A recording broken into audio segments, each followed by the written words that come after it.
What is up, everybody? Welcome back to Hail State Debate. You may have noticed a little bit of a difference here. We have upgraded significantly to the Mississippi State University Digital Media Center studio. We want to thank Melissa Grimes and all the folks here at the Digital Media Center for letting us make use of this fantastic studio. Obviously, we've kind of, I guess, hit the big time here. Yeah. We feel pretty legit. It's not the only new thing we've got. Y'all know me. I'm Brett Harvey. I'm the coach of the team. But we have Mia Robertson here. She is our brand new team member. Mia is from right here in Starkville, and we're super excited to have her on our team. She's already won a bunch of stuff. But she's also, I think, going to add a lot to the channel because she is an extremely successful recent PF debater. Graduated last year. Super successful. Won tons of tournaments, tons of awards, made it, I think, to round 10 of NSDA. Yes. So she was very good, and you know, I haven't debated in a while, so I think having her here to be able to kind of talk about the tactics and the specifics of what to do in a round. So welcome. Happy to be here. Okay, fantastic. As always, you know, we are a channel that's all about sort of talking about debating in the real world, kind of linking back good debating in the debate sphere to the stuff that's actually going on in the real world. And this one, I think, will be a good opportunity to do that. The resolution is resolved. The benefits of the United States federal government's use of offensive cyber operations outweigh the harms. And that is kind of a mouthful. So what we're going to do, as usual, is we are going to give some initial thoughts, then do some sort of framework and definitions, talk about the pro arguments, the con arguments, and then wrap up. If it is useful, we want it to be useful, so maybe think about liking and subscribing. If you like it, tell a friend. If you don't like it, tell an enemy. We're on Twitter, @HailStateDebate, so you can follow us there for kind of like updates on the topic, just general thoughts on sort of what's going on in the debate world. Maybe a quick update about our team here or there. Had a good weekend last week, this past weekend at Southern Miss. And as always, you know, to make it useful to you, we're going to drop all of the links to the sources we cite in the notes below, so you can click on the links there, and also have the timestamps to the specific sections if you want to jump around. So with that, without any further ado, I think we will jump into initial thoughts. On a scale of 1 to 10, as a recent debater, what do you give this resolution? Man, I'm going to give it maybe, say, a strong 7. Okay. I think it's interesting in terms of that we already have a lot of nations around the world using offensive cyber operations. Yeah. So we're going to have a lot of literature on that. And in the past, the United States has used a lot of defensive cyber operations, but that's whenever it gets really interesting. You're going to really have to slow your opponent down and remind them, look, this is a new thing that the United States has just recently rolled out. We don't have a lot of literature from the United States and how that's going to play out in the real world. Another thing that I find interesting about the resolution is the word outweigh, what that really means.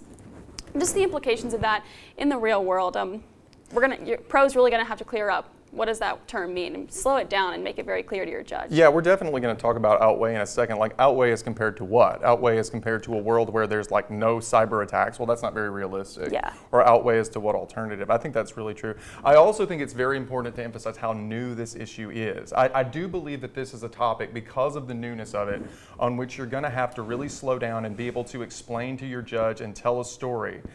Rather than sort of relying heavily on statistics and sort of rolling your opponent with numbers. On the Belt and Road topic we just came off of, you really could focus heavily on numbers. Sure. On the LD side, the standardized testing resolution, you could do exactly the same thing. On this, you're not going to see a lot of empirical evidence because we just started doing it, right? Well, actually, there's two reasons. The first one is because most of the cyber operations we do are clandestine, right? We don't go out and we don't go out and tell people what we're doing, so we have to kind of conjecture about what's going on. We probably don't know a third of the things that the United States has done, right? And then number two, you know, in addition to that, it's new, right? So if your kids do this topic one day, there might be like a 30-year study of the effects of offensive cyber operations. Right now, we're dealing with anecdotal evidence. Yeah. And so I think it's going to be very, very important that you have the ability to tell the story. And it kind of deals with something called, in the academic literature, game theory. And what game theory is, it just says, let's think about how one actor responds rationally to what another actor does. Like if party X does this, then rationally speaking, party Y will do that. And it's not based on like statistics or data, it's just based on logic and reason. And you're going to have to tell stories to the judge about, well, if the United States does this, you know, there are going to be the following responses. And if we don't respond, then here will be the incentives that we create for other folks. You know, and so, you know, I think with that, there's going to be a lot of storytelling, a lot of anecdotes notes, a lot of explaining, you know, what we're talking about in terms of Russia, in terms of North Korea, China, Iran, Stuxnet, things along those lines. You're going to have to educate your judges. But I also agree. I think it's a solid 7. I probably gave it a 5 when I first saw it, but I do think it's a lot better now. Anything else by way of sort of general thoughts on it? Another thing specifically on game theory is we're not just talking about normal interdependent choices. We're talking about interdependent choices between rivals and adversaries. So that's going to make this topic a lot more interesting. How will an adversary respond to the United States undertaking offensive cyber operations, and not just a general look at international politics? And also allies, you know, yeah. what incentives do we create for our allies in NATO? But it's going to be a lot of storytelling, not a whole lot of numbers. So anyway, I think it's good. So what we will do as usual then is we will jump right in and do some thoughts about the framework, which I do think are important before we move on and do pro and con. So let's get to the framework right now. Okay, so let's get started by talking a little bit about kind of framing the resolution framework and definitions. Whether you actually end up like reading definitions in the round, not so much what we're talking about. We know that in many circuits in LD you don't actually do that, but you still need to think about what these terms mean and like sort of wrestle with them and think about like where you come down on them. You know, even if you don't plan on reading them at the top of the case, right? So what I'd like to do, I think, is obviously the big term in the resolution is going to be offensive cyber operations, and there's a lot to that. But before we get to that, I kind of want to lay out the framework of some of the other words in the resolution and then come back to it. So just at the start, for like present purposes, let's just stipulate that offensive cyber operations are going to be actions where the U.S. attempts to hack or interfere in some online function of a network inside another country, and it's not defensive. In other words, you're going out and we're trying to invade or take over or bring offline some online asset in another country. Now, we'll talk about, you know, the specifics later, right? But you're going out affirmatively and aggressively after someone. So with that, let's talk a little bit about the other words besides offensive cyber operations. And the first one would be outweigh. Now, outweigh seems pretty simple. Like the Webster definition of outweigh is just to exceed in weight, value, or importance. And if you are in a place where people read definitions or you need one, that's probably sufficient. But really all it means is just we put two things on a scale and we see which is greater, which has precedence. I mean, would you agree with that? Yeah, I think that's... But I think that the difficulty, and we were talking about this just before we started this section, was what are outweigh as compared to what? Right? I mean, what is the alternate state of the world that we're looking at where we're going to compare the cost and benefits? Because it's not obvious like what that alternate state would be. And I think there are really sort of two different approaches that you can take to the question of like what the alternate state of the world is, right? One of them that I think the pro is going to want to kind of focus on is the fact that, you know, we live in a world where cyber operations, offensive cyber operations, are a thing, right? Yeah. Iran does them, China does them, Russia certainly does them.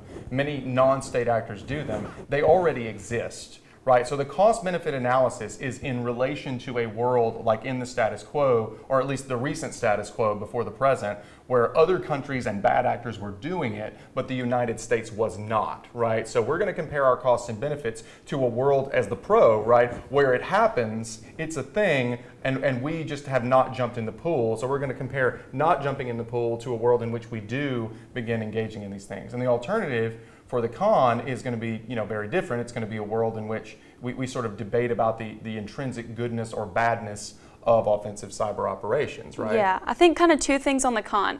First, the pro's burden isn't just to prove that offensive cyber operations are good or that they're justified or that they're a necessary evil. That's right. The pro's burden is to prove that the benefits of those outweigh the costs. So con, you can even concede that offensive cyber operations are a necessary evil, but that doesn't necessarily mean that the benefits outweigh the costs. That's a really good point. For instance, many government leaders would try to say that maybe like Hiroshima or Nagasaki, that those nuclear bombings were necessary evils, but many of us wouldn't say that the benefits outweighed the costs. Right. So pro's burden is going to be really heavy here. They have to prove that. Another thing that the con could argue is that there's really no net benefit from a weapon of war, that a weapon of war really inherently only serves one purpose, and that's to destroy things. Right. So con could argue that as well, that there's no net benefit from weapons of war. And even if they were, they wouldn't outweigh the costs. I think that's exactly right. I mean, one of the things that I was going to talk about a little later, but I'll jump to it right now, is the fact that, you know, when we create weapons, like starting from the very beginning, the first time somebody picked up a club or built a spear, to kill another human being, those things don't add value to humanity, right? They don't make people, you know, happier. They don't feed more people. They don't result in education or anything that we would consider a good. Every single weapon of war, from the first club to nuclear weapons to cyber operations, right, only serve to destroy things. They cost money to make, right? Any weapon that we do or any tactic like cyber operations is going to cost us money as a country to do it, right? And then it's going to go mess something up, like it's going to mess up a power grid, right? Or it's going to mess up, you know, a computer database and take a bunch of information that people have worked on. Now you can say, again, as Mia points out, that it's a necessary evil, right? But literally everything that these weapons do contribute to the overall aggregate detriment of humanity. And so I think what she's saying is really important, which is if the wording of the resolution were, are these things, the Khan would say, if the wording of the resolution were, are these things necessary? Are they required? Should we do them? That might be different. But the Khan is, I think, I want to focus on cost-benefit analysis and just sort of make the very simple claim that no bomb, no gun, no machine gun, you know, no cyber operation in the history of the world has ever made humanity as a whole better off. And it's kind of a simple argument, but those are the sort of two different ideas. One is, no, this is the way the world is, and frankly, that one's probably a little more plausible, right? This is the way the world is. We just have to decide whether the United States gets in, versus on the con, do these things, do these operations make the world better off? And I think that's really important to sort of weigh. I would also say on the term outweigh that the lack of any limiting term on the word outweigh is important. For example, there's no temporal limitation on the word, so it's not like have outweighed or has outweighed. So I do think that kind of projections about future consequences are valid. In fact, I don't know of any way you could really do a resolution like this without kind of looking forward to the future, right? This is brand new stuff, and so you're going to have to do some conjecturing. The other thing that you might say in terms of just like getting tricky with meaning, and I don't think this is a big deal, some people might look at offensive cyber operations and get a little cute and try to run what we call a bare plural argument. Bare plurals, we've talked about this in Lincoln-Douglas debate. It's the idea that when you include a term that's plural without any qualifier like most or all or some, that the natural way to interpret it is all, or at least the vast majority. So what you could argue, and I actually don't think you can, but what you might argue if it just said offensive cyber operations is that the pro has a duty to like show that all or virtually all of them are good. But I don't think you can do that here, and the reason is the phrase government's use of cyber operations, right? So we're not evaluating like cyber operations as a bare plural standing on its own. We're evaluating the sort of general concept of the government's use of something. And normally when we talk about the government's use of X, the way we would naturally evaluate that as like a matter of language would be to just look at the whole thing and say, on balance, is it good or bad? So for example, if we said the United States federal government's use of drone strikes, right? Well, what we're asking there is the policy of drone strikes or the use of drone strikes overall good or bad, not whether every single drone strike is beneficial or justified. I also don't think that's a fair burden to put on the pro, right? Yeah, definitely. Pro teams, don't let your opponents back you into a corner. All you have to prove, essentially under this resolution, is that offensive cyber operations can just be a tool in the toolbox for governments, and that it doesn't have to be used in every single circumstance. And you don't have to justify every single use of these operations, just that it can be used at some times. Tool in a toolbox is exactly right. And we've mentioned this before in other videos. We mentioned it on, I think, the Nationals video for Lincoln-Douglas, and I actually noticed that one of the debaters in the national finals used tool and toolbox. I'm sure they did that independently and didn't get that from us, but it is a good idea. The idea is you as the pro are going to want to be saying, look, we are not here, right, to endorse any particular cyber operation. Now, to be fair, if you want to be really good on this resolution, you're going to need to be able to talk about specific ones that we know about, like the two that we've done in Iran and other instances, for example, in Russia. You're going to need to be literate on pretty much each and every one of those. But you don't want to be in a position where you like literally have to win every one of those to win. What you want to be saying is exactly what Mia said, which is if at the end of the round, Judge, you believe that cyber operations are a tool that goes in the U.S.'s national security toolbox, then we win. And if you to vote for the con, you have to believe that should be taken out of the toolbox entirely. And that is, I think, a very, very good way to frame it. But overall, I think you have to come at it just holistically. You can't sort of cherry pick. That doesn't mean you don't have to know what the different instances are, but you do have to be able to kind of discuss it as a whole. Talking about the term benefits and harms, I think the biggest question is benefits and harms to whom? Yeah. right? This is a question that comes up a lot on any topic dealing with international relations, especially where the USFG is an actor. And basically, are we talking about benefits to the U.S. or are we talking about benefits to the world as a whole?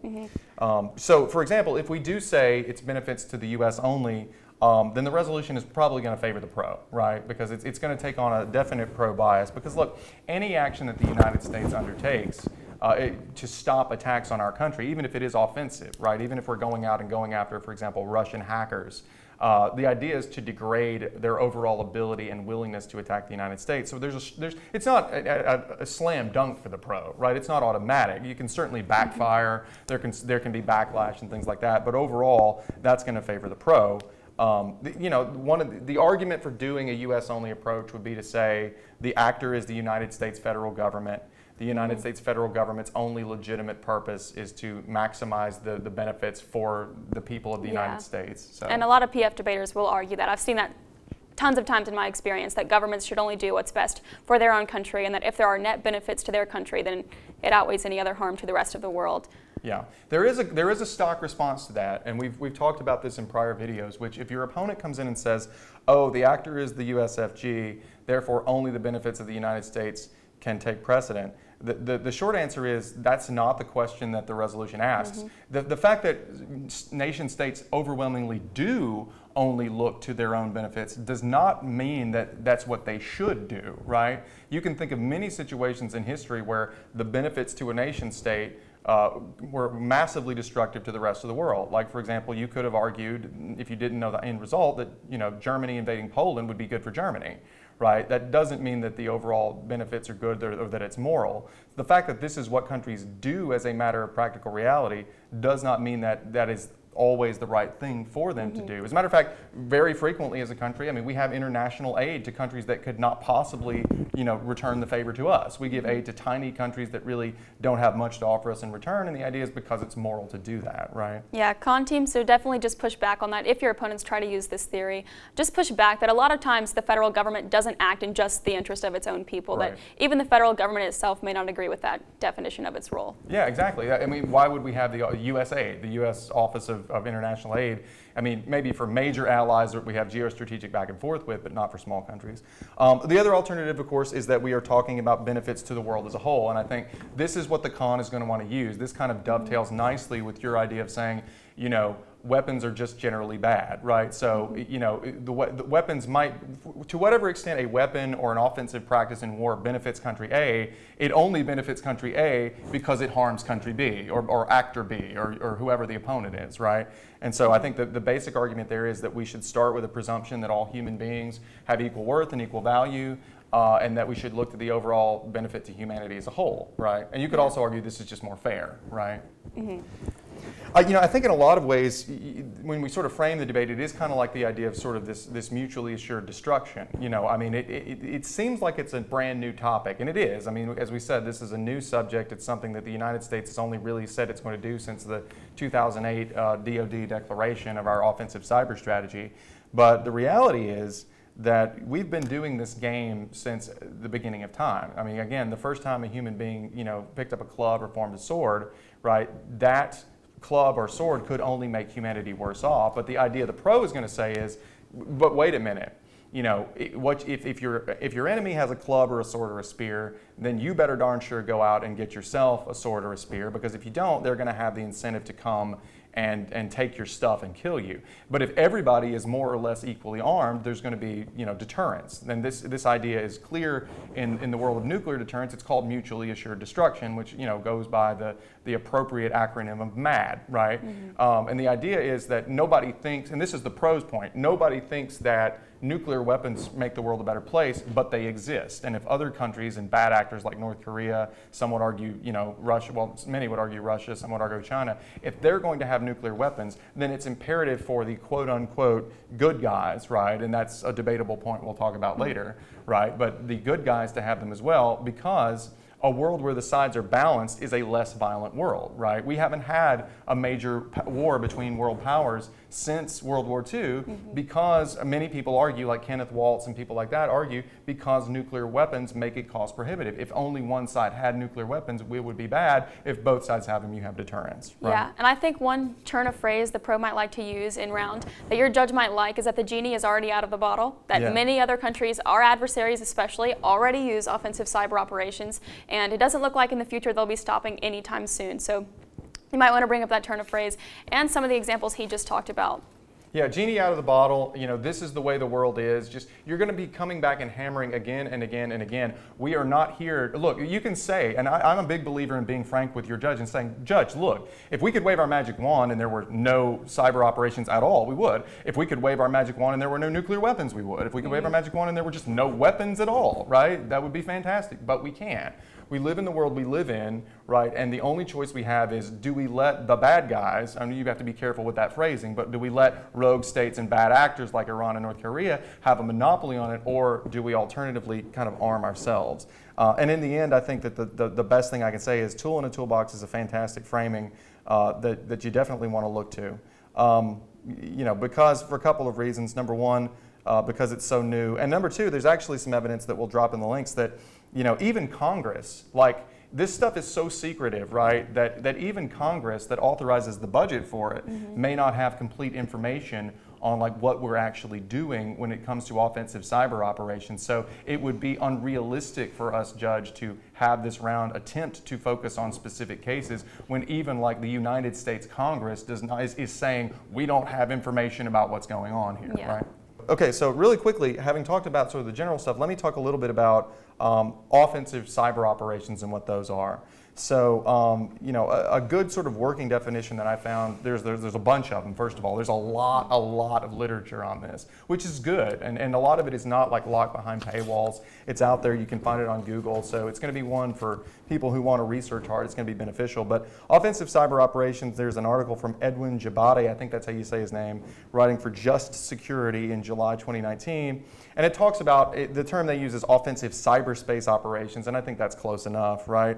Are operations intended to project power by the application of force in or through cyberspace. And he says they're basically defined in the United States currently by the U.S. Department of Defense's 2018 cyber strategy. You are going to want to read that cyber strategy, and we will drop it in the links. I'm going to tell you right now, it is military jargon heavy. Like any institution, including debate, like the military has their own jargon that they use, and you're going to have to read carefully. But the section that I think is most relevant, they say the U.S. will persistently contest malicious cyber activity in day-to-day competition. The department will counter cyber campaigns threatening U.S. military advantage by, quote, defending forward to intercept and halt cyber threats by strengthening the cybersecurity of systems and networks that support DoD missions. Now, defending forward, I guess, is military jargon for attacking. When we want to say attack, but we don't want to say attack, right? We say defending forward. Kind of like, you know, tactical withdrawal means retreat, right? And the other thing about it is, in none of the definitions that I've seen do the definitions of offensive cyber operations really draw distinctions about the target. So you need to be clear about this, and I think that this, you know, may have some advantages for the pro here. In the sense that you can be going after a variety of different types of targets, right? You can go after another country's actual military or government infrastructure, like you can hack their, you know, military computer networks. You can go after their civilian infrastructure, and we're going to talk about a few examples of that in just a few minutes. You know, for example, hacking power grids would be one of the most dangerous examples that we've actually seen in the real world. You can go after non-state groups. Russia, for example, has a practice that we're going to talk about in a little bit of recruiting and funding non-state groups to do its dirty work for it, and you could go after them, for example. So it doesn't really matter the target. And there are plenty of examples. My favorite name of one of the actual operations we've done is Operation Synthetic Theology. And that is some hardcore naming going on right there. It's better than the real theology. It's synthetic theology. And what this was an operation to disrupt Russian efforts in the midterm elections. You know, U.S. hackers, for example, putting the Stuxnet virus into, you know, the Iranian nuclear program. Attacks on June of this year on Iranian databases in response to Iranian oil tanker attacks that they engaged in. So we're doing a lot of this stuff. And another thing to keep in mind, and I'm sorry to go on, but there's a lot of this, is an offensive cyber operation arguably doesn't actually have to pull the trigger and detonate the bomb, so to speak, to be effective. Michael Schmidt in June of 2019 talks about how one of the things we're trying to do is to make incursions into Russia's power grid, not so we can shut off the power grid right now or basically harm them right now, but just so that we have the ability potentially to shut down the power grid or cause future harm in the event that we want to, and to make them sort of worry and be paranoid about our ability to do that, right? So this idea of offensive cyber operations, you don't always have to sort of push the detonator right now. It might just be sort of, figuratively speaking, planting the explosives throughout the network and just having them there hiding, for possible future use. So, and I think with that is all I've got on offensive cyber operations. You got anything else? I have one more thing. Okay. The United States approach to offensive cyber operations is a lot different than many other countries. So you might want to be very specific on this with your opponent. For instance, U.S. Cyber Command seeks to, quote, cause friction wherever the adversary maneuvers, operating, quote, globally, continuously, and seamlessly. So this is different from a lot of other countries who engage in offensive cyber operations, even some of our allies. So we can talk a little bit later about how this causes discontent between our allies as well, because the United States is willing to go wherever our adversary is, whether that be, like Brett was just talking about, any other place that we wanted to have an offensive cyber operation. The United States Code is literally saying that we're going to do that. And I think that just comes back to the reasonableness of saying that we kind of have to address this resolution holistically. I mean, even the United States government doesn't really think primarily in terms of cyber operation A, cyber operation B, cyber operation C. It's just an ongoing strategy of sort of harassing and making life difficult for the people who would try to hack us. Rather than waiting for them to come after us, let's go cause them some trouble and make their lives miserable, with the idea being that maybe they'll be deterred from doing it or have their capacity, right, have their ability to do it taken away. So that's all I've got on definitions and frameworks. So I guess we will move on now to the part you've all been waiting for, which is the pro and then the con. Okay, so on the pro, I think one of the difficult things on this resolution, and I think this is true of a lot of the resolutions we've had lately, frankly, from NSDA that deal with international affairs, is it's not something that your judges are going to be immediately familiar with, right? You're going to have to spend some time educating a lot of judges. Now, if you've got somebody who's, after you've been in it for a few weeks, if you've got somebody who really knows it, great, fantastic, that's going to save you time. But I do think you have to have like a version of the case that educates people like on what's going on here. And as the pro, I think you start with a very simple story, which is, again, what we said earlier. We live in a world where offensive cyber operations and cyber warfare against the United States and our allies is happening, right? And the question is, do we get off the sidelines and do something about it? You're going to have to find a way to get examples in there and illustrations. So like so far we've been talking about high concept stuff, but you're going to have to talk about concrete instances. So for example, in February 2016, U.S. intelligence and law enforcement officials, warned about attempts to interfere with the U.S. election. And pretty clearly, Russia was involved in that through various means. Not all of them would be what you call offensive cyber operations, but that happened. The White House has blamed Russia for an extremely destructive and costly cyber attack. The 2017 NotPetya malware attack on companies like FedEx and Maersk, people like that. Chinese hacking groups have stolen U.S. intellectual property. That happens frequently. Frankly, it's a major strategy of the Chinese regime. Chinese hackers using the so-called Great Firewall to do DDoS, or distributed denial of service attacks. And then finally, North Korea. There's a famous example of North Korea in 2014 attacking Sony. And what they did was they got a hold of the content of many of Sony's internal computers, like releasing their emails, releasing embarrassing emails of like studio executives in an attempt to embarrass them into not releasing a movie that was critical and mocking of Kim Jong-un. So you have to make the judge kind of understand in a practical sense what we're talking about, how dangerous it is and how bad it is. And that's tough in a round with 4-minute speeches, right? Yeah, and nobody likes doing this. I mean, I, of course, know that nobody likes to shorten your contentions, to go talk and just give an overview of the topic at hand, but I really do think that you'll have the upper hand over your opponents who try to use fancy jargon and who try to just assume that your judge knows, because your judge is just going to be lost going down the flow like, what is happening here? I really think that you'll have the benefit in the round if you just slow it down right at the top of constructive, just give your judge a few key overviews, just give them a bit of a summary. I really think that'll help you. Even if it means you have to sacrifice some length on the contentions, I think it'll be worth it. And you can do it efficiently, right? You can do a short, sort of what amounts to a subpoint at the beginning. You don't have to read all the stuff I just read. You can say, Russia, China, North Korea, and Iran have all engaged in, this one, this. The worst example is this. The second worst example is this, but many other examples exist, and you can move on. But give them a flavor of like how the United States is having its own, sort of integrity, and its safety threatened by these groups. Also, even if you don't talk about these things at the top of the case, you're going to want to be very literate about them. So you're going to want to be able to explain, for example, what went on with North Korea and Sony, and what has gone on with the DDoS attacks involving China and other things like that. You're going to want to be able to explain the capabilities that these groups have. So for example, there was a really neat article, this was from the RAND Corporation just in June of this year, kind of describing what Russia does internally within its own government. And we're going to talk later about how Russia has both internal and external assets when it comes to cyber warfare, but internally they have this thing called Unit 26165.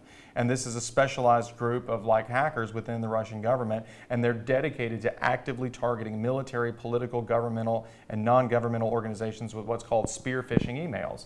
Well, are you telling me, Khan, that it would be wrong or undesirable for the United States to go after this group? Like if we were to affirmatively go after this group and try to shut down their servers, to try to find out who these people are, to out them publicly, to blackmail them, would that be wrong? I mean, they're doing it to us, right? So if we were to engage in those kinds of offensive cyber operations, what in the world would be wrong with that? But make your judge understand this is not something that's going on haphazardly. Other countries, the more you can show China has invested in this, Russia has invested in this, the more imperative you make it seem, the more of a sort of foregone conclusion you make it for the judge, right?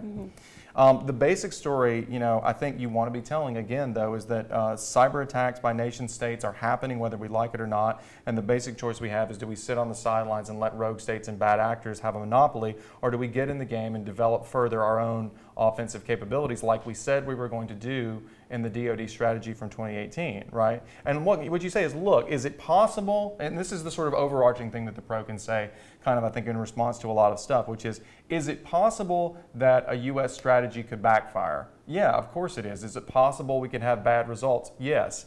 But if the alternative is there's a whole type of warfare that the bad guys do that we don't do, then there's almost no scenario where the backfire can be bad enough to outweigh that, right? Can we have a situation where, for example, nuclear weapons or drones or artillery or whatever targets the wrong people? Yes, and we have had that, right? But having a situation where only bad actors, right, have this is a real problem. And I guess now is as good a time as any to talk about kind of taking a stand on who the bad actors are, right? This may play better in certain circuits than in others. I think there are some countries where you could definitely say most judges are going to probably agree that, the U.S. is a more responsible global citizen. Like we can freely concede as the pro that the U.S. is far from perfect. We've done bad things. We continue to do bad things. But as compared between us and North Korea, I think it's fair to say we are a better, we are better for the world than North Korea. Probably also Iran. Now, when you get into Russia and China, you may have to sort of make the case that the United States is, in the long run, the United States having at least equal power to these groups, right, is a good thing. But I think the argument you have to make is these are malicious groups like, Russia, for example, invading Ukraine and things along those lines, China's repression of dissidents. I mean, those are a little bit attenuated from cyber attacks, but just generally speaking, the United States, you want the United States to be able to have at least equal power to project force in the world compared to those countries, right? Yeah, and I think, I don't even think you have to prove that the United States is a quote-unquote good actor. I think really all that you have to prove is just that it's in our interest and that the benefits outweigh the cost. That we've already seen there's substantial literature that we've been affected by this. We've lost a lot of money. We've lost integrity of our elections in some instances. So all you have to prove is just that it's in the federal government's interest, it's in the people's interest, that the benefits outweigh the cost if we undertake these Certainly, operations. If you win the kind of framing fight that what matters is only the U.S.'s interest, then that, absolutely, then you've won that. So that's a good point. So I have three sort of major contention level things that I wanted to go over. The first one is that offensive cyber operations provide the flexibility to avoid violence. And this comes from Max Smeets. And Max Smeets is a big time author on this. I mean, he's a guy you're going to see quoted a lot. He's got some really good writing. he writes in a very accessible way, and what he basically says, quoting Gray, is that, you know, the ability to have special operations, and he's just kind of generically here talking about special operations, but the ability to have special operations means you can project the exact amount of force and coercion you want to, rather than having to, you know, resort immediately to, for example, bombings and violence and things like that. And we know, unfortunately, that the United States does have a tendency to go straight to, you know, drone strikes, bombings, military engagements whenever we have disagreements with other countries. And the idea is this gives us another option. So, for example, if we're in a situation where Russia has, you know, for example, threatened our power grid, diplomacy may not be effective, right? Because first of all, they may deny that they did it, right? They may say, no, this is someone else, and we'll talk about that in just a minute. Sanctions may not work because, you know, sanctions may just not be sufficient. We're seeing that sanctions aren't changing China's behavior on a lot of things right now. Or Iran's behavior on a lot of things right now. And so you might need to have another option, and the other option would be to have a sort of mid-level response, which is a cyber operation. Another more specific way in terms of like tailoring the amount of force you want to use is this idea from Smeets and Lin in 2018 that cyber operations often give a bad actor like in Iran or in North Korea the ability to what they call like back down with honor. In other words, like, so for example, if we go out and we bomb a rogue country, right? Well, they're going to lose face in the eyes of their people. The regime is going to feel the need, in order to maintain its legitimacy, that they need to go out and do something back to the United States to exert force. In many cases, though, not all, but in many cases, the cyber operations that we might conduct against another country, they might be the only ones to know about it, right? Yeah. So, and that goes back to how much we don't really know what we don't know about this topic. We don't know how many, of these operations we've undertaken that only the United States and the target government know about, but we might be in a position where we have the leverage to shut down their power grid or the leverage to shut down some key government database, and we have the ability to pull the trigger, and they might see that, right, and realize, oh, it's time to back down, right? That's what Smeets and Lin are saying, that we can hurt them, we can hit them, we can cause them, you know, a pain point, so to speak, without them being publicly ashamed, and then they can sort of back off and step it back and sort of de-escalate the situation, right?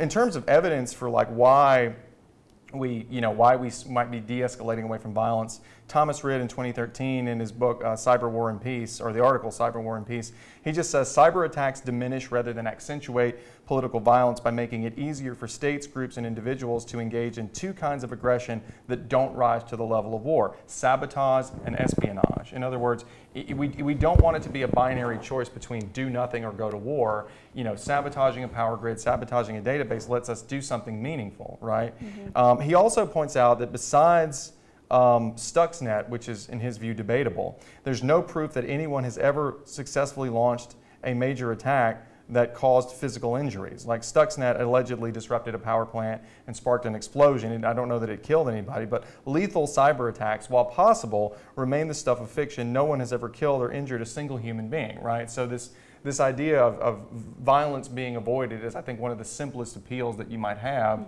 on the pro, right? Yeah, and I think that pro definitely, Khan might try to back you into a corner and say that every single cyber operation is going to be like Stuxnet and everything, but what you just have to remember is that this is just a tool in the toolbox, and like Brett was talking about, most offensive cyber operations just happen in the shadows. It's not like every single one is going to be destructive, like the Khan might try to frame it. Right, and you're going to want to have examples of how this has worked. So for example, there was a recent U.S., we believe, right, again, this is a frustrating topic to kind of talk about because we're not really sure, but there are reports, right, there are reports of a U.S. cyber attack on Iran in response to the attack on Saudi Arabia's oil fields earlier this year, which Iran was blamed for, right? And the basic idea here was, look, the United States had to do something. Like, international relations and alliances are very much a game of, of appearances, right? Letting your allies know that you're going to have their back, right? You want to do two things. You want to show the opponent that you're not going to sit back and allow the attacks to happen, but you also want to show your allies that they can count on you to do something. And in most cases, historically for the United States, and you can cite numerous examples on this from, Afghanistan to Iraq to Syria and every other place, the something that we would do, right, would be a military strike, bombing something, using a drone against something. But in this case, offensive cyber operations, what we did was we struck at Iran's digital infrastructure. And allegedly, we reduced their ability to spread propaganda. Now, your opponent might say, well, we don't really know what happened exactly because these are all just sort of speculative internal reports. But here's the thing. It doesn't really matter how well the response actually worked. What we're saying here is we, as a matter of appearances and diplomacy and sticking up for our allies, we had to do something, right? It was a situation like if somebody insults your girlfriend or your boyfriend or your mom, right? You've kind of got to like punch them or something, right? Well, that's what this was. But what we did, rather than going and blowing up one of their infrastructure facilities or invading or something, is we went and degraded their capabilities, right? And we'll see if it ends up working. But even if it doesn't, right, just the bare fact that our response didn't involve physical violence, it didn't put any U.S. troops at all at risk, like not a single troop had any risk of death or injury, that by itself is a net benefit. And this is important because one of the things you're going to want to be able to talk about as the pro is the fact that, you don't want the con to be able to say, well, we could have just done diplomacy, we could have just done sanctions, we could have just done military action. Iran's made it pretty clear they don't care about sanctions. That's not changing their behavior, right? And so in diplomacy, that's out the window. We can't do that with Iran at all. The only other option would be military action against Iran, which is a potential nuclear power in the near future. So just the bare fact that we have the option of showing our allies that we'll smack Iran across the face without having to risk a single life, that by itself is a net benefit for the pro. Does that make sense? Yeah. And also, with that cyber attack, no lives were lost. There was very little escalation. So, the con might try to come and say, well, there's always escalation regardless of if it works or not. But there's empirical examples that doesn't happen every single time, and that's a net benefit just in itself. Right, not necessarily. I mean, we haven't seen, and don't get me wrong, the story of the U.S. and Iran isn't over, but we haven't seen an escalation since then, so I think that's strong. The next big point that I think the pro is going to want to make is just a very basic point that I think pretty much everybody's going to want to have in their case, which is that, look, Russia and China are already in this game, so we kind of have to join in, right? And this is just a very simple thing that you're going to want to make the judge aware of just how much Russia and China, and then you can certainly throw in, other actors as well, but how much they've invested. And we talked earlier about talking about specific units and investments within the government that they've had. But there's a good article from McDonnell and Vogler from the Center for Naval Analysis in 2016 in which they kind of outline the general worldview that Russia in particular has about cyber operations. And it has some really good language that I think would make for some good cards. It says, for example, Russian officials are convinced that Moscow is locked in an ongoing existential struggle with internal and external forces that are seeking to challenge its security in the information realm. The internet is viewed as both a threat and an opportunity. Russian military theorists generally do not use the term cyber or cyber warfare. They conceptualize cyber operations within the broader framework of information warfare, holistic concepts that include computer network operations, electronic warfare, psychological operations. In other words, it just keeps going, right? But basically what you'll see in this article is they talk about how Russia, this is just the water they swim in, right? This is just the air they breathe. They don't think this is all controversial. Like it says, this suggests the Kremlin will have a relatively low bar for employing cyber operations in ways the U.S. decision makers are likely to view as offensive and escalatory in nature. The things that we think are beyond the pale that we, at least publicly, right, believe we would never do, at least prior to 2018 with the Department of Defense statement, they just sort of think this is how warfare works, right? And you'll find that similar things are true with China, particularly with regard to, for example, stealing intellectual property. The lines that they are willing to cross they just are. And it might be that in a perfect world we wouldn't, but they do, and we have to be ready for that, right? Yeah, for sure. And so that's a basic point. I'm going to talk a little bit more about that, later on. But I think it's important to understand that the judge needs to be sold that our rivals are doing this with a lot of good evidence. And then the last big point that I have, for me at least, on the pro is that cyber attacks are asymmetrical, right? They're a form of asymmetrical warfare. So the traditional approaches that we might have to defense and deterrence aren't going to work, right? So unlike conventional warfare, right, you don't have to have a $1 trillion military to do a lot of serious damage to the United States through cyber warfare. Or at least if you do, you don't have to bring to bear a $1 trillion military to do that, right? It is in this way sort of like conventional terrorism, with a smaller group can do a massive damage to the United States, but because they don't have any fixed assets, because they're not a country with a capital, right? There's only so much that we can do to hit back at them after the fact and like make them afraid and deter them, right? Traditional deterrence theory, right? You will be hurt worse by hurting us. Kind of like what you saw, unfortunately, with 9/11. What were the tools for 9/11? Box cutters, right? People got on planes with box cutters and threatened the pilots and flew planes into buildings, right? You didn't need very much to do it, and there was really nothing that we could hit back against. Like there was not enough of a threat to say, well, I mean, first of all, the people that did it died, right? But the organizations that did it didn't really care if they got struck back. So, you know, while we can impose sanctions on China or attack Iran, it's much harder to do that in many cases with some of the people who are actually doing the cyber attacking. And one example, this comes from, like, for example, Russia. Russia, in many cases, although they do have some internal groups, they also have external, like, hackers, right? And this is from Elad Ben Mir, I think, in 2017. Russia has been preparing a holistic approach for cyber conflict since 2007. They've got a multifaceted plan, electronic cyber tools they bought. But here's my favorite part of this. Russia has also built a massive army of over 1 million programmers who are affiliated with over 40 cybercrime gangs nationwide. Through this massive network of illegal organizations, Russia can continue to attack whoever it wants while feigning innocence. They can easily blame the attacks on criminals while not only turning a blind eye, but actually commissioning them to commit the attacks. These are like the old privateers from the days of colonialism. They weren't British ships, but the British would go out and recruit them to go and do piracy on their behalf, and that is literally what is going on in this case. And the problem is, because these groups don't have a capital to attack, right? They don't have military assets to bomb, you're not going to be able to predictably, reliably deter them like you could with a nation state. We deter China from dropping a nuclear bomb on us because they know we'll hit them with 10 times as many nuclear bombs and the civilization will cease to exist, right? You can't do that with these folks. We cannot walk in to, you know, Russia and arrest all of their million hired cyber hackers. You have to go after, you either have to do one of two things. You either have to offensively go after these hackers, right, and destroy their capability to hack, or you have to surreptitiously go after Russia and say, look, Russia, if you keep hiring them, we're going to make you hurt in the same way that you're trying to make us hurt, right?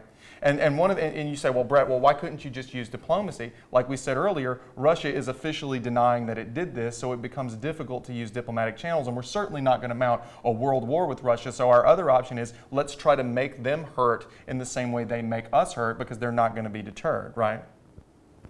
Another point on this is the Global Commission on Security of Cyberspace notes that there are even some states that actually endorse having private groups engage in cyber attacks. I might drop some more notes on this. I don't have a lot of it here. I might drop some more in the notes. But there are a few states considering actually passing laws to allow their own internal groups to engage in external offensive cyber actions, right?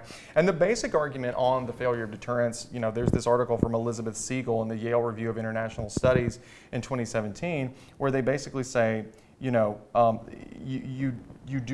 first of all, you don't often know who these people are, right? You don't know where they are. They don't have enough assets for you to reliably strike. They're not international entities. You can't do diplomacy against them. And so basically, because of all these factors, in many cases, going and hitting them where they live through cyber attacks may be literally the only way to sort of push back. This is, again, what we call asymmetrical warfare. It's the only way to go after the bad guys. And by bad guys, I don't necessarily mean like Russia and China. I mean like the literal people who are engaging in the hacking. This may be the only viable option that we have. So. You had some other stuff on the Pro, did you not? I did, yes. So Pro, I think you could use this offensively, maybe even defensively too.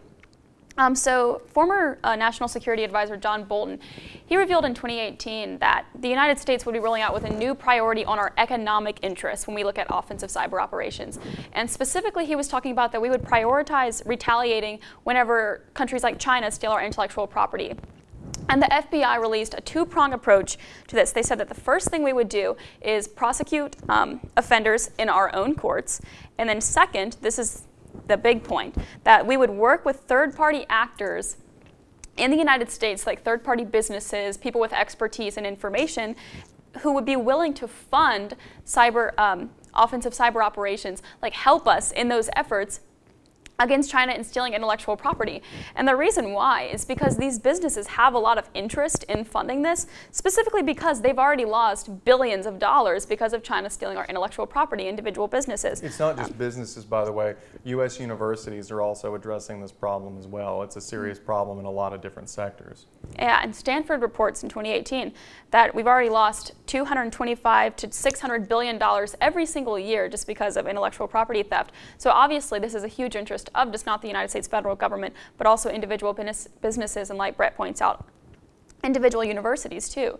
So you really might want to keep this on the defensive. You may be able to use it offensive as well whenever your con opponents try to say, well, at best it's not effective or whatever, and at worst we have all these costs to the United States. That's whenever you might have to look back to the framework of cost and benefits to whom. But if they're trying to say to the federal government, you can easily strike back that third-party actors are easily willing to fund this. Yeah, we'll drop that evidence in the notes, but I think the overall idea is, like, when we are talking about costs, the United States might be in a position to do offensive cyber operations more efficiently than literally any other country in the world. Number one, because we have so much talent, right? We have so much capacity in this country because of our tech sector, and also because those companies have very, very strong incentives because they're often the ones who are getting attacked and they're the ones who are getting robbed. So we have huge amounts of talent that are effectively willing to do this to some extent for free, right? Because they benefit so much from it. So in a sense, like, the costs, there's no country in the world, arguably, that would get a better cost benefit, just a return on investment,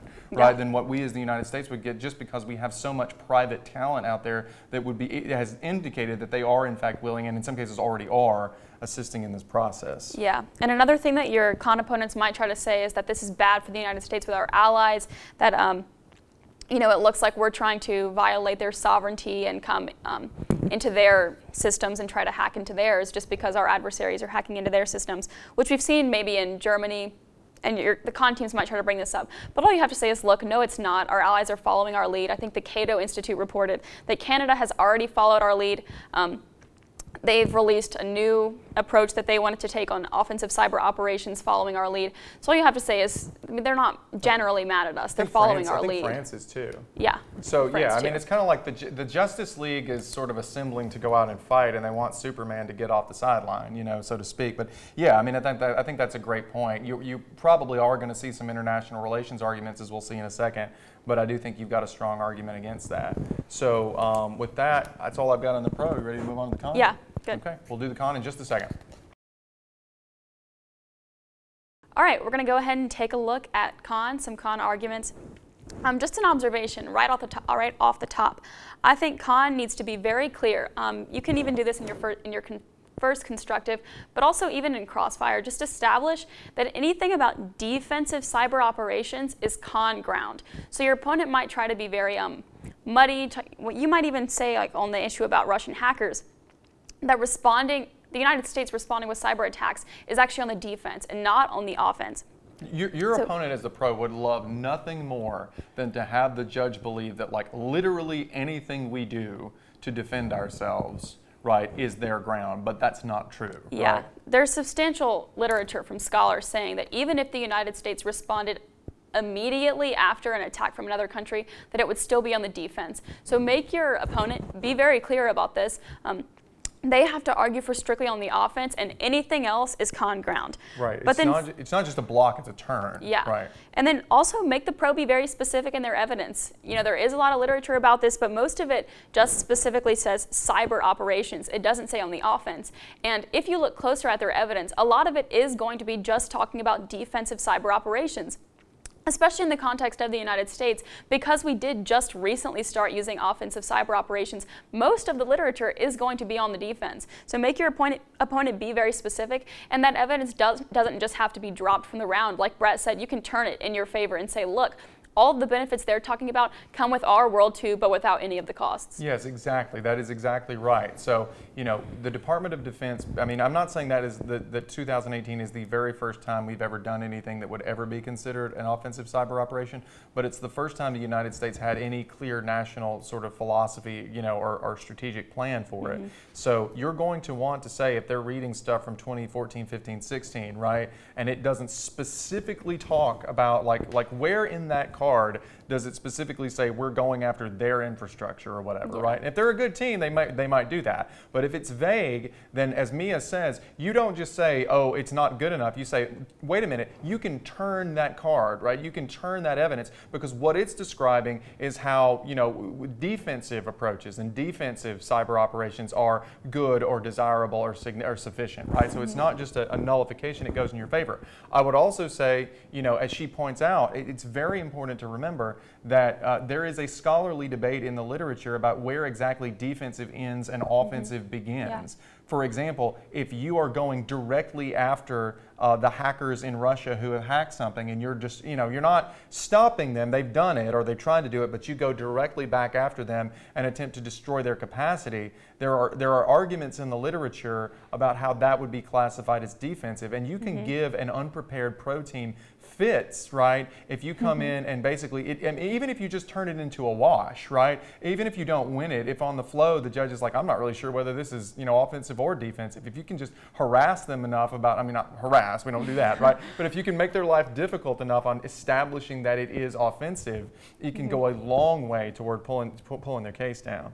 The basic point I want to make before I do contentions on the con is the same thing I said earlier, which is that you want to stick with a narrative on the con that this is not about whether these are a necessary evil in the real world. It's a cost-benefit analysis, and it's a cost-benefit analysis for the whole world, right? And so you can just go and take a look at each U.S. cyber operation and say, look, even if it was necessary, right, like Hiroshima and Nagasaki, you know, some military leaders think dropping those bombs was necessary. Many don't, but some do, right? Nobody thinks they were good in the cost-benefit analysis. They all make the world a worse place, degrading, you know, databases, destroying the ability to control electrical grids, the money we spend on it. It's all a net loss. That's what weapons of war are. They're always a net loss. And so I think the con is going to want to really emphasize that. We're not debating whether, as a practical matter, we have to do it. We're debating whether they make the world a better place, and no, they don't. They make the world a worse place. I think that is essential, because without that, I think the pro, frankly, does have a significant advantage in the debate. So for me, in terms of specific contentions, I'm just going to go through them fairly quickly. I'm going to start with some of the ones that I think are a little weaker, and then move to some of the stronger ones. One that has been talked about a lot when I've just kind of gone on, like, looked at Reddit and stuff, that I don't think is super strong, is there's an idea that offensive cyber operations either violate some kind of international law or are going to upset our allies, like in NATO.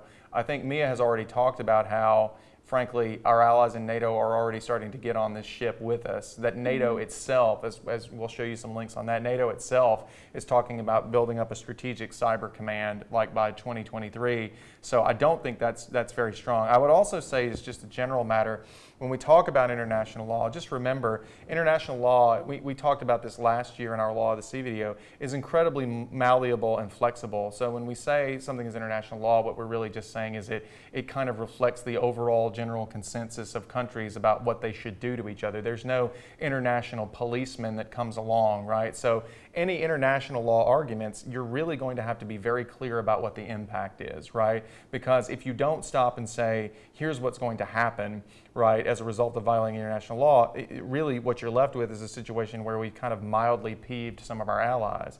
And especially with a country like the United States, I mean, the only consequences for international law or diplomacy issues are if our allies decide they want to, you know, sanction us or not be our allies anymore. And we're so powerful and we're so wealthy that it's just very, very unlikely that that's going to happen. That said, all that said, there is some evidence. For example, Professor Mike Schmidt of the Naval War College, who talks about how there are strong arguments that offensive cyber operations might not fit within, for example, established international law, unless the United States can make some very specific showings about who did it and what they did, and that in many cases you're not going to be able to do that. I don't think it's the strongest argument in the world, because I don't think it links to a clear impact. I think it requires kind of a case-by-case analysis, which you don't have time to do. And it also sort of begs the question of, we're the United States, what are you going to do, right? I guess that goes to the impact, right? But I mean, if you don't like the fact that we're engaging in cyber operations, what are you going to do? And then, as Mia points out, Canada and France are already doing this. So I just don't think that's a super strong argument for the con. I do think a couple of stronger arguments, though, are, number one, is the idea of offensive cyber operations potentially escalating the conflicts we have in the status quo with these countries, particularly with Russia. And so, you know, basically, you know, Nicole Lindsay of CPO magazine, which is like a tech policy journal, right, talks about how this escalation can happen. You know, now that other nations realize that the U.S. and Europe are changing their stance from defense to offense, the question is, will they follow suit? And presumably, she says, you know, yes, both Russia and China are going to do that. And the risks that she talks about are what we call sort of cross-domain escalation. In other words, that this is not going to ultimately end with just cyber attack versus cyber attack. Eventually, when you get far enough up the chain of cyber threats, a country is going to decide that it's had enough and it moves on to something else. I mean, yes, taking away their database full of, you know, propaganda or whatever like we did with ISIS, that's not such a big deal. But once we start like actually, you know, taking out their electrical grid, well, that's going to cross over into a different world. And that's going to be a situation where they start maybe launching EMP attacks on us or launching even conventional attacks. And you know, one of the things that she says later in the article, well, actually, there's two things. Number one is the fact that there's what's called the false flag attack. In other words, nobody can attack the United States and conventionally and make us believe it was like Russia. Nobody can like fake having a Russian stealth bomber, right? But you could potentially have a false flag attack where people who wanted to start a war between the United States and Russia or China did a really convincing impression of Russia or China in a cyber attack, right? And that is something that's feasible. That is something that's absolutely possible. And once the United States decides that it will do offensive cyber operations, then we become susceptible to that. Once we say that, yes, we do offensive cyber operations, then we don't have any plausible deniability there. We can't say, no, that's not something we do, right? And we begin the process of escalation. I think the second thing, you know, in terms of that is, right now, I mean, it's a simple statistical argument. The risks of war with Russia or China are incredible. It could lead to a nuclear exchange. It could lead to millions of lives being lost. Right now in the status quo, we have 50 years of peace at minimum, like more than that with both of them. The chance of war with these groups is zero, right? It's effectively zero. We're not going to war with them. And if cyber operations kind of lead us down the primrose path of escalation, and they even raise the risk of war to 2 or 3%, that's a huge, huge risk, right? And it's worth avoiding that risk at all. And I don't know how much this plays in practice, but it is, you know, at least a decent con argument that it's going to escalate things. You know, there are some articles, for example, there's this piece by Greenberg in 2019 that has a lot of good sort of discussion about how U.S. experts don't think that Russia is going to back down. They think that Russia will just keep escalating things because that's just how they view it. If we go after their electrical grid or something, they're going to come after ours, and we're basically going to have a situation where we both sort of got guns to each other's heads, right, pointed at each other's electrical grids. And then at that point, what you say, Judge, is, you know, again, Judge, the question is that a better world than the one we have now? Not is it kind of a necessary evil, not is it going to happen. We could concede that, yeah, it's probably going to happen, right? The question is it good? Is the cost outweigh the benefits? And what you need to be asking yourself, Judge, is a world where we both sort of got guns to each other's heads threatening to take down our electrical grids, is that a better world than the one we have now? And the answer is, according to the con, right, like no. Yeah, especially whenever in the status quo, we already see this happening. Defensive cyber operations are already happening in retaliation. So you could argue that you still get the same benefits of retaliation in the con world without the risks of escalation like Brett's talking about. Right. The big one that I think is potentially useful is reducing nuclear deterrence. And this is a fairly specific argument. The two sources I have that we'll drop in the notes are Kartik Bamakanti in 2018 and Steven Simbala in 2016. And I'm not going to try to read them to you, but the basic thing, the summary of it is this.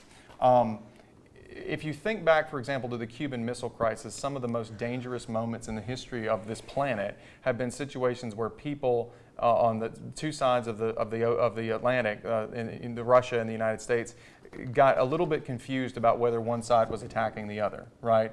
There have been situations, then you can read about them, you know, in articles online about how we've thought that the Russians had launched a nuclear missile and we were scrambling and having to make decisions about whether we were going to end the world, right? It didn't get quite as close as some people think, but that may be the most dangerous situation that we can be in. Well, if we go down the road of having an exchange back and forth of cyber, you know, offensive cyber operations, one of the, you know, sort of golden opportunities there would be to attack a country's military, computer networks. In other words, to get them confused, to make them blind, to take out their radar, or to have the capability to do that. And the argument that these articles make is, in a world where both sides have, for example, their nuclear codes and their nuclear infrastructure and their detection systems working perfectly, they're always going to have perfect information and know that the other side is not like in the process of attacking them. But if we create suspicion or fear that, oh no, they might be launching nuclear weapons right now and we don't know about it because they've compromised our infrastructure, our cyber infrastructure, that's going to make each side a little bit more jumpy, right? If you don't know if you're about to be attacked, you're going to be just like 1 or 2% more likely to jump out and go ahead and preemptively retaliate. And if you do, that's the end of the world, right? And if that happens. And the argument would be, we don't have to show you that this is likely, Judge. We just have to show you that if the possibility of cyber attacks on each other's defense infrastructure raises the likelihood of nuclear exchange by even 1%, or by like 1/10%. If you multiply, 1% by 1 billion deaths, that's 10 million expected deaths. So I think one of the strong impacts is the fact that cyber warfare can, and there's some evidence on this, the fact that it can cloud judgment on the critical question of do we launch nukes, right? That by itself in the decision calculus is enough to say, like, we don't even care if they like knock out a couple of our databases. The costs are so much worse that even having a 1% chance is bad. Now the pro response is they might do that to us anyway, right? So, but again, the con response is yes, but is the world better, right? So, one that we were talking about earlier, not sure how I feel about it, was that offensive cyber operations strain relations with allies because they're non-transparent. So this also comes from Max Smeets. So, honestly, you might just Google Max Smeets on this topic and read some of his stuff. But this is from like this month, October 2019.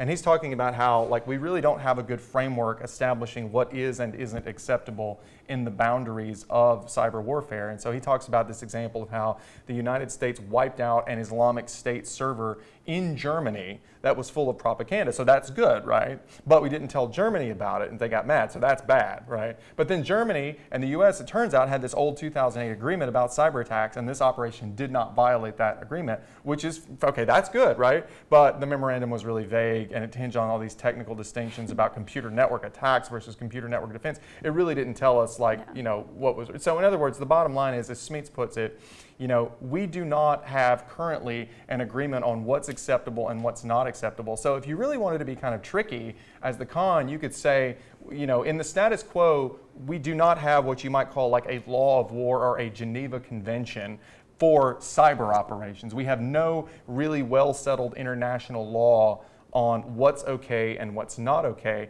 And until we do, you have to negate the resolution because this is going to sow so much discord between allies. We're not going to know where the boundaries are. And you can say, look, we could, if we do get one of these, we can come back next year and debate the same topic again, and maybe the pro would win. But right now, because we don't have what amounts to a Geneva Convention for cyber operations that tells us what's okay, it's not good. So that's one possibility, I guess. And even without some kind of Geneva Convention for offensive cyber operations, the United States and many other countries simply just disagree about how far these should extend. Like Smeets even goes on to say in the same article that the United States is the only country in NATO that thinks that our offensive cyber operations extend to anywhere where our adversaries are having an attack, and the other countries in NATO simply don't agree with that. So even if the pro can somehow fiat that we have some kind of agreement between allies, there's no way that it would ever be established in any kind of efficient way because we simply just don't agree. In terms of weighing, I think one important thing is that the con can do is to kind of exploit the lack of transparency and clarity about like what we're actually doing and demand that the pro okay, so on the one hand you say we have got a 1% increase in nuclear risk, and we've got strained relations. Those are real things in the real world. Now, pro, tell us all the wonderful, like actual tangible things that offensive cyber operations have accomplished. Like, tell us the net benefits in the real world. Like, what have we gained economically or strategically? Tell us specifically what we've gotten. Now, a smart pro will say that's not fair. We can't really know. This is about whether it belongs in our toolbox, right? But a smart con will insist, tell us what we've gotten. Right, and what you'll sort of be basically saying is you'll be sort of exploiting the idea that we don't know exactly where the boundaries are. We don't know what we've done. We have even if our impacts are relatively weak, right? Like are our relations with Germany and other NATO allies blowing up over this? Not really. But if they're strained even a little bit, right? If nuclear risk increases a little bit, if risk of war with Russia increases a little bit, and you pro cannot point us to specific tangible benefits that these things have caused, then the cost-benefit analysis goes to the con, right? right? And you just sort of exploit the fact that the pro has a very limited ability to say, here's what we did and here's what it led to, right? And I think that sort of goes to a sort of general point. I don't know that this is a contention, but it's just sort of theme, which is, if you don't know, judge, vote con, right? If at the end of the debate, I mean, this is a theme you want to come back to, if all of this stuff seems kind of vague and you don't know exactly what the costs and benefits are, right, it might be too early to affirm the resolution. Like, there are some cases where, for example, we say, you know, this might prove to be a true resolution, right? 20 years from now, we might have a study of offensive cyber operations, and it might show that they worked. But sometimes it's just at the end of the day, the pro does have the resolution, the burden, I think, of showing that this is more likely a true statement than not. And sometimes courts dismiss cases not because they find that the person is innocent, but just because they don't have enough evidence to find one way or the other. And that might be what this is. The con might want to come out and say, look, judge, if you're just like confused and you don't think there's enough information, then you default to a con ballot. And I think the phrase, if you don't have sufficient information, you default to a con ballot, is one that has a lot of validity in this debate, right? So if with that then, I guess we will move on and wrap things up with some final thoughts. Okay, and so that is it for another episode here on Hail State Debate of PF. Like we said earlier, we think this is a pretty good, pretty solid resolution. There's going to be some tough tournaments in November and December, so you're going to have to bring your A game. You know, I think in terms of just sort of the general advice we have, again, coming back to what I said at the very beginning, what we were both saying, this is very much a topic where you cannot roll over people with sort of stats that just sort of cut right through and win it for you. There's just no way to do it because it's so new and it's so clandestine. So you're really going to have to be able to tell a story about what people's motives are and about like what the unique benefits of one side over the other are, and really tell that story and educate your judge and make them understand. And also really, you're going to want to keep your framework dominant in the debate. If another side, if the other side is very much sort of in the weeds and talking about specific cards and they aren't having the framework debate with you, that's a major, major advantage. So on the pro, the basic framing is, this is happening, we can't change it. The question is, do we get in the game or do we just sit on the sidelines and let the bad guys, you know, have the monopoly? If you win that, it would almost be hard to lose as the pro. I mean, it really would. And on the con, the basic idea is this a better world or a worse world? It's always a worse world when we have more weapons and more destruction, even if it's cyber destruction. And also, I think what the con says is, our impacts may be relatively limited, like small chances of nuclear escalation and small diplomatic problems, but they actually exist in the real world. Almost all the benefits of this thing the pro is going to do are speculative because they can't really tell you how it's worked. They can't give you evidence of like what exactly it's doing. But you know, I think if you do those two things and you keep, you know the small stuff, be ready to talk about any specific issue, but keep your eyes on the big picture, you're going to be in a good position. Yeah, I certainly think that con teams, I genuinely think you can wipe out an entire pro case if you can just prove that it's not on the offensive. You may not want to get this detailed into the definitions, but I actually think it may work in your favor. If you just realize in pro-constructive that they're talking about defensive operations, that card isn't specifically on the offense, that you know that card is on the defense, just establish in first crossfire, our defensive cyber operations in my ground. If you get a yes on that, carry it out through the entire round. You can wipe out a pro case just by simply asserting that it's not on the offensive, so the judge can't vote for it. That's why we like our people. That's that kind of advice, right? And then on the pro, I think just don't shy away from what you might think is a generic argument. I really do think it'll make sense to a judge if you just say, look, judge, adversaries like Russia and Iran and North Korea are already doing this to us. We've already lost billions of dollars. Our elections have already seen interference from foreign governments. I really think that if you spell that out to a judge, even though you may think it's generic, even though you may think everybody's going to have a block to it, if you establish that in a really strong argument, I think it'll make sense to a judge. I don't think you should shy away from it. Okay, well listen, hey, great first show. Good job. Yeah. I really enjoyed it. Okay, and so you guys, you know, it's going to be a fun topic, I think. So go out there and just do your very best, and we'll see you in January, February, maybe before then with some like skills and strategies videos. But you know, as always, we're pulling for you. We want to see you do well, and so we'll close with the traditional. Just remember to work hard, have fun, and hail state.